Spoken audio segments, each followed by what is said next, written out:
구체적으로 있었던 사실입니다. 그래서 성경에 보면 예수님께서 부활하신 후에 14번 여러 사람들에게 보여주셨어요. 어떤 때에는 몇 명 안 되는 사람들에게 보여주시고 어떤 때에는 500여 성도들에게 보여주셔서 이 부활이 참된 것이다 라고 주님이 우리에게 증거하고 있는 겁니다. 그래서 이 기독교는 부활의 종교입니다. 다른 어떤 종교도 부활이라고 하는 말을 사용을 못하는데 오직 교회만 부활의 주님을 증거하고 소개하고 있다 하는 것을 우리가 다시 한번 기억을 하시기를 바랍니다. 그러면서 오늘 본문에 있는 말씀을 생각해 봅니다. 오늘 본문에 있는 말씀은 부활하신 주님이 예수님의 제자들을 찾아오셔서 말씀하시는 말씀인데 이 말씀을 우리가 다시 한번 생각해 보면서 은혜를 나누기를 원합니다. 16절 말씀을 한번 14절 말씀입니다. 14절 말씀을 한번 읽어보시기 바랍니다. 그 후에 11 제자가 음식을 먹을 때에 예수께서 그들에게 나타나사 그들의 믿음 없는 것과 마음이 완악한 것을 꾸짖으시니 이는 자기가 살아난 것을 본 자들의 말을 잊지 아니함이라. 자, 11 제자가 음식을 먹을 때에 누가? 이 예수님은 어떤 예수님입니까? 부활하신 예수님이 찾아오셔서 제자들을 책망하고 있는 모습입니다. 어떤 책망을 하시느냐? 뭐라고 책망하고 있어요? 믿음이 없는 자다 하고 책망을 하고 있는 거예요. 여러분, 만일에 믿음이 지식이라고 말을 한다고 하면요, 예수님의 제자들만큼 지식이, 예수님에 대한 지식이 많은 사람이 없을 겁니다. 3년 동안 예수님을 통해서 말씀을 들었으니까 예수님에 대한 지식이 굉장할 거예요. 자, 믿음이 경험이라 그러면 말입니다. 예수님의 제자들이 얼마나 많은 경험을 했어요. 이적과 기적을 얼마나 많이 경험했냐 그 말이에요. 보리떡 가지고 5,000명을 먹이는 역사, 안진뱅이를 일어나는 역사, 귀신이 쫓겨가는 역사, 이 모든 걸 다 경험했어요. 여러분, 만일 믿음이 열심이라고 하면 말입니다. 예수님의 제자들만큼 열심히 있는 사람들이 어디 있습니까? 예수님의 제자들이 뭐라 그랬어요? 우리는 다 버리고 주를 쫓아갑니다. 그리고 그물을 버리고 배를 버리고 쫓아나왔던 사람들이 예수님의 제자들입니다. 그런데 성경은 뭐라고 말을 하느냐? 예수님께서 제자들에게 뭐라고 말해요? 뭐가 없다? 믿음이 없는 것들아 하고 책망을 하시고, 예수님이 믿음이 없다라고 말씀하시는 가장 큰 이유가 뭐냐면요, 예수님의 제자들이 예수님의 부활을 믿었다 안 믿었다? 부활의 주님을 만난 사람들이 지금요, 그런데도 부활의 주님을 만나고도 부활의 주님을 믿지 못하고 있다는 거예요. 여러분, 예수님이 제자들에게 부활에 대한 말씀을 처음 하신 게 아니잖아요. 계속해서 부활의 말씀을 살아계실 때, 죽기 전에, 십자가에 돌아가시기 전에 여러 번 강조했어요. 그런데 예수님의 제자들은 예수님께서 부활하신다고 하는 말씀에 관심이 있었다 없었다? 없었다. 그게 말이 되느냐? 그들은 이 예수님의 말씀에 관심이 없었기 때문에 예수님이 고난당하는 시기에 예수님을 부인하기도 하고 36개 도망가기도 바빴던 것입니다. 여러분, 믿음이 없는 자라고 하는 그 소리를 듣는 근본적인 원인은 뭐냐? 부활에 대한 말씀에 관심이 없었기 때문에. 사랑하는 성도 여러분, 오늘 우리에게 중요한 것이 있는데 말입니다. 우리가 믿음의 사람이 되어지려 그러면 하나님의 말씀에 관심을 가져야 돼요. 하나님의 말씀에 귀를 기울여야지만은 믿음이 없다라고 하는 책망을 받지 않을 수 있다는 사실을 여러분 꼭 기억하시고, 하나님의 말씀에 틀림이 없음을 믿고 그 말씀에 귀를 기울이는 복되고 아름다운 하나님의 사람들이 될 수 있기를 바랍니다. 또 한 가지는 책망하는 뭐라고 책망하시죠? 마음이 뭐했다고요? 완악한 것을 꾸짖으니 그랬습니다. 마음이 완악해졌다. 여러분, 마음이 완악해졌다는 말이 무슨 말인 것고 하면요, 마음이 돌같이 굳어졌다, 그 말이에요. 여러분, 마음이 돌같이 굳어질 수 있습니까? 네? 마음이 돌같이 굳어진 그만큼 마음이 다쳤다, 그 말이에요. 여러분, 예수님을 배반하고 떠난 가장 큰 이유 중에 하나가 뭐고 하면 마음이 악하여 완악해져서 믿음이 머물 수 있는 자리가 없었다는 거예요. 자, 요사이 저희 교회가 새벽 기도의 시간에 출애굽기를 보고 있습니다.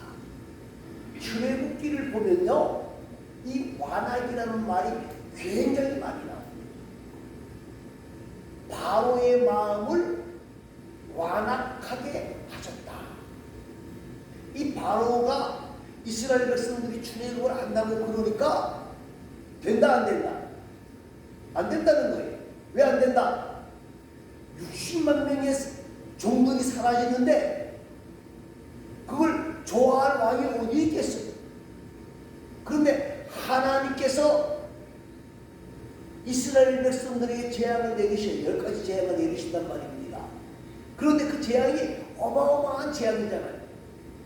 그런데 마음이 완악해진 이 바로는 말입니다,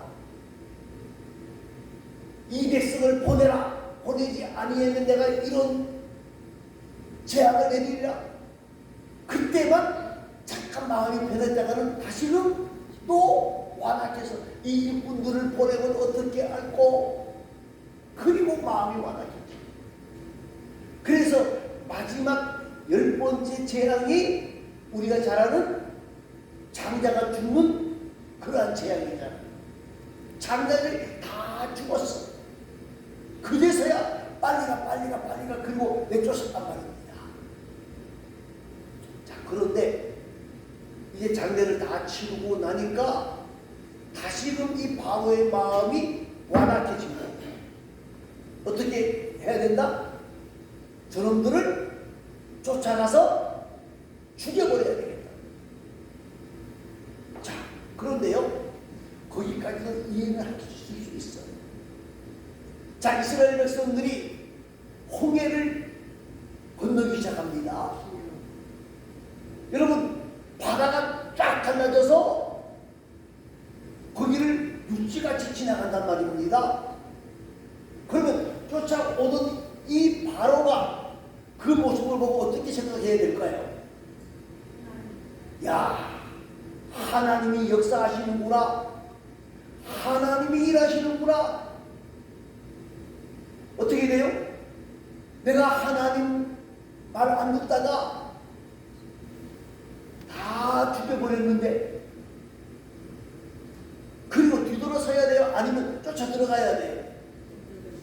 뒤돌아서야 된단 말이에요. 그런데 성경에 보면 그래, 마음이 완악해서 따라 들어오게 된다, 그렇게 하나님이 말씀해요. 여러분, 마음이 완악해지면 안 됩니다. 마음이 완악해지면 아무것도 안 보여요. 마음이 완악해지면 부활하신 주님도 볼 수가 없고,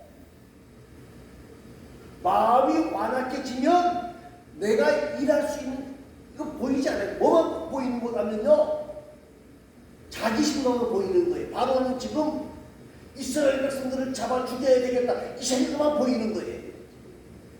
사랑하는 성도 여러분, 그렇기 때문에 오늘 우리는 이 땅을 살아가면서 책망받지 아니하려 그러면요, 우리의 마음이 완악해지지 않기를 위해서 기도해야 되고요, 다른 사람들을 위해서도 기도해야 돼요. 뭐가? 마음이 완악해지지 않기를 위해서 기도해야 되는 거예요. 마음이 완악해지면 말씀이 들어오지 않아요. 여러분, 말씀이 위대한 걸 모르는 사람이 있습니까?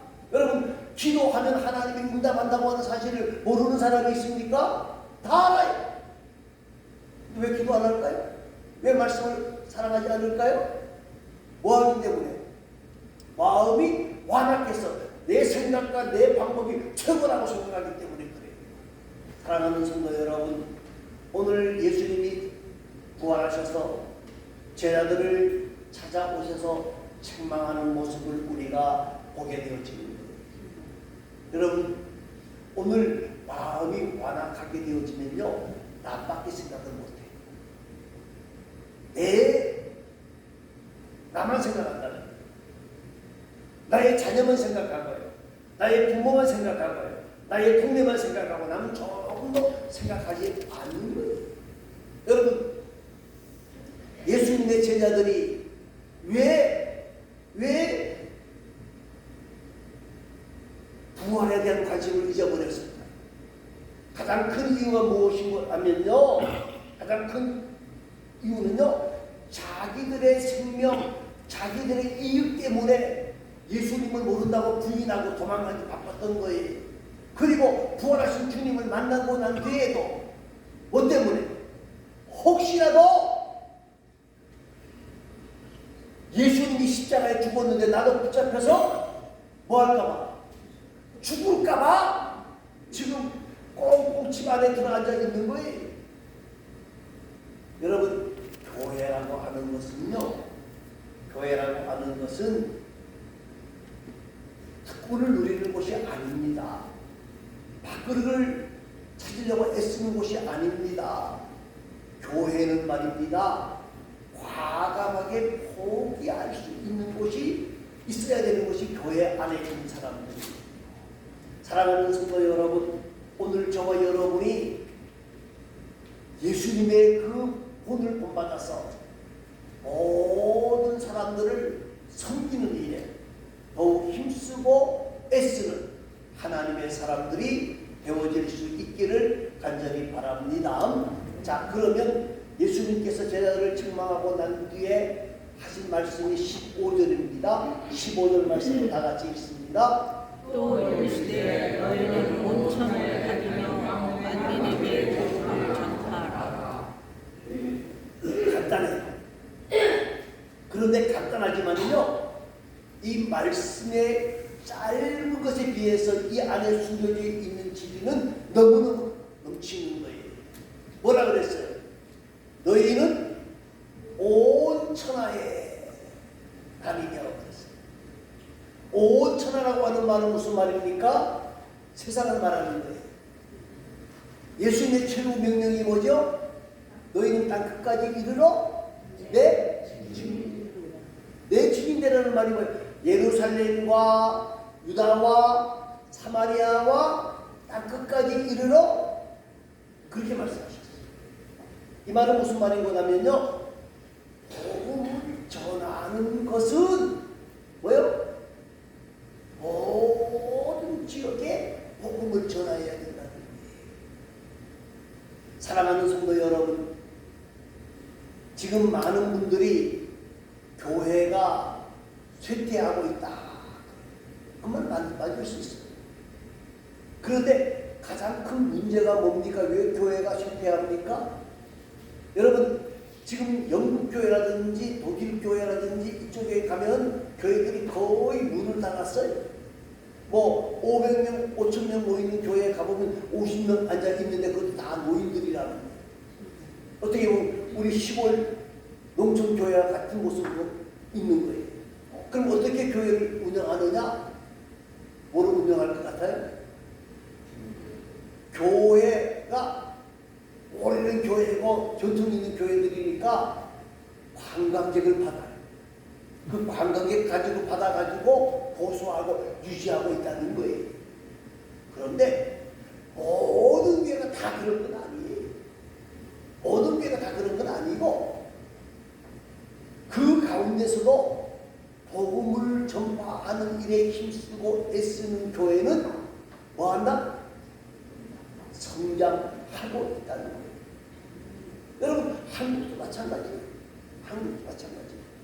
정말 복음을 증거하고 복음을 소개하는 일에 힘쓰고 애쓰는 교회는 성장하게 되고 있어요. 자, 그런데 어떤 분들은 또 이렇게 말합니다. 아니 지금 한국도 많은 사람들이 교회를 찾아오지 아니하고 특히 젊은이들이 지금 교회를 많이 떠나가고 있습니다. 그런데 왜 한국도 지금 교회 안 나오는 사람들이 많은데 왜 다른 나라에까지 가서 선교해야 되느냐? 그 선교하는 돈을 이 한국에 투자했으면 더 많은 이유는 맞는 것 같아요. 그러나 성경은 뭐라 그랬어요? 온 천하의 답이며. 자, 그러면 말입니다. 한번 생각해 보시기를 바랍니다. 리빙스턴이 아프리카에 갔는데 리빙스턴이 아프리카 가기 전에 그러면 영국이 다 복음화 됐느냐? 아니에요. 하나님이 리빙스턴에게 주신 사명이 있는 거예요. 여러분, 해리가 말입니다. 영국을 떠나서 인도로 갔는데 인도로 왜 갔느냐? 주신 사명이 있기 때문에 그래요. 사랑하는 성도 여러분, 오늘 우리에게 중요한 것은 뭐냐? 복음의 밭은 군대도 있고 해도 있어요. 주신 사명이 다 달라요. 다 달라요. 어떤 사람은 도시에서, 어떤 사람은 시골에서, 어떤 사람은 선교사로 나가도록 하나님이 부름을 주셨다는 거예요. 여러분, 선교사들 중에서 공부를 못해가지고 저 아프리카 가는 거 아니에요? 예? 아프리카 선교사들도 공부 무지무지하게 잘하는 사람들도 가요. 농촌에 사람들도 마찬가지예요. 그러면 목회자만 그런 게 아니라 어떤 사람은 학교로 보내요. 여러분, 학교에 가서 선교하는 그 이유, 사명이 선생님들 얼마나 중요한지 몰라요. 군인도, 장교들도 굉장히 중요해요. 그리고 어떤 사람은 공공기관으로, 어떤 사람은 회사로 나가서 이 복음을 전해야 된다는 거예요. 이 사명이에요. 또 한 가지는요, 만민에게 전해라 그랬어요. 이 만민에게 전하라고 하는 말은 모든 사람에게 복음을 전해라 하는 말이에요. 모든 사람. 헬라인이냐 유대인이냐 이건 따지지 말라는 거예요. 지금 제자들은요, 제자들 마음속에는 뭐가 있는 것 하면 우리는 유대인들에게만 복음을 전해야 되겠다 하는 생각이 강력하게 있어요. 저 이방인들은 사람이 아니라 그리까지 말했던 사람입니다. 자, 그런데 하나님께서 그러한 생각을 가지고 있었던 제자들에게 찾아가서 누구에게 찾아가셨느냐? 베드로에게 찾아가셨어요. 베드로에게 찾아가셔서 하나님의 환상을 보여주시는데 하늘에서 보자기가 딱 내려오는 거예요. 보자기가 뭔가 하라고 딱 열어봤더니 뭐죠? 먹지 못하는 부정한 짐승들이 에이 먹는 건데, 근데 그 보자기가 세 번 날아오면서 음성이 들리는 거예요. 무슨 음성이 들려요? 베드로야 잡아 먹으라. 그러니까 베드로가 뭐라고 그랬겠어요? 아이고 저희가 못 먹습니다. 그런데 내가 정하게 했는데 너가 못 먹겠다고 말하느냐? 하고 책망을 하셨어요. 그때에 누가 보내는 사람이 오는 거라면 고넬료가 보낸 사람이 베드로를 찾아오게 되는 거예요. 그래서 베드로가 그 고넬료를 따라가서 이방인들에게 복음을 증거하기 시작했고, 그리고 그 역사가 오늘 우리 이 땅에까지 오게 되어지는 거예요. 그래서 영혼을 사랑하는 마음을 가지고 많은 사람들이 복음을 증거하기 시작을 하는 겁니다. 그래서 윌리엄 캐리는 인도로, 리빙스턴은 아프리카로, 데이비스는 멕시코로, 저스틴은 미얀마로, 언더우드와 아펜셀라는 어디로 왔을까요? 한국으로. 네? 한국으로. 한국으로 왔어요. 그리고 그 영혼을 사랑하는 마음으로 우리들에게 복음을 증거했다 그 말이에요. 자, 온 천하에 다니며 만민에게 뭘 전하라는 거예요? 복음을 전하라. 여러분, 복음이 뭡니까? 복음은 기쁨의 소식이에요. 기쁨의 소식. 그럼 복음이 뭡니까? 뭐가 기쁨의 소식이에요? 돈 버는 게 기쁨의 소식입니까?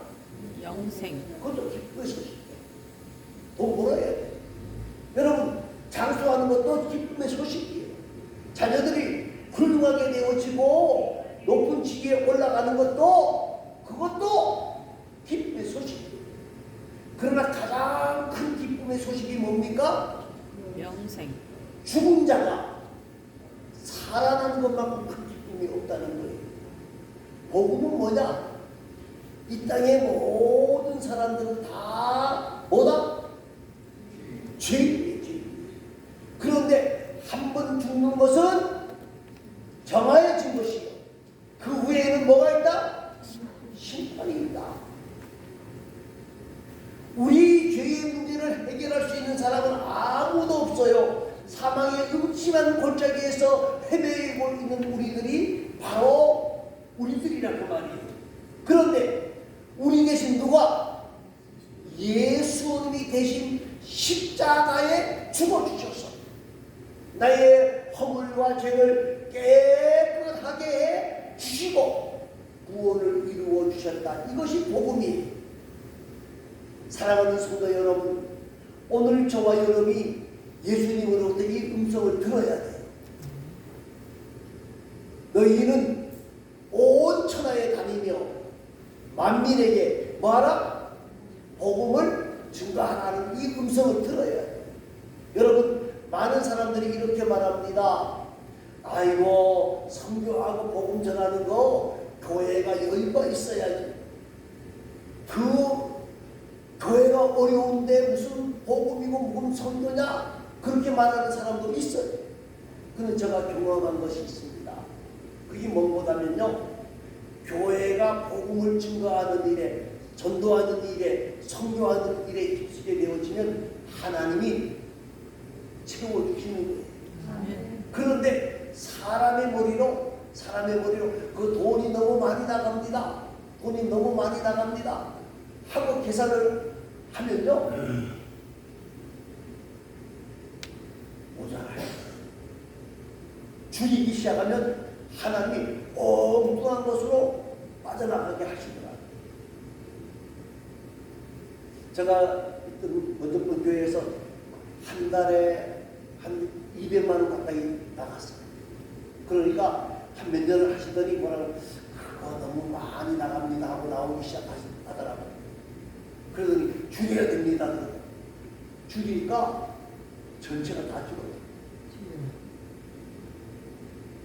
여러분, 선교하는 일은 하나님이 우리에게 주신 사명인 것을 기억하고 기쁨으로 즐거움으로 감당할 때 하나님이 더 큰 은혜와 은총과 복을 주신다는 사실을 꼭 기억하시기를 바랍니다. 자, 그러면 16절 말씀을 한번 읽어보시기 바랍니다.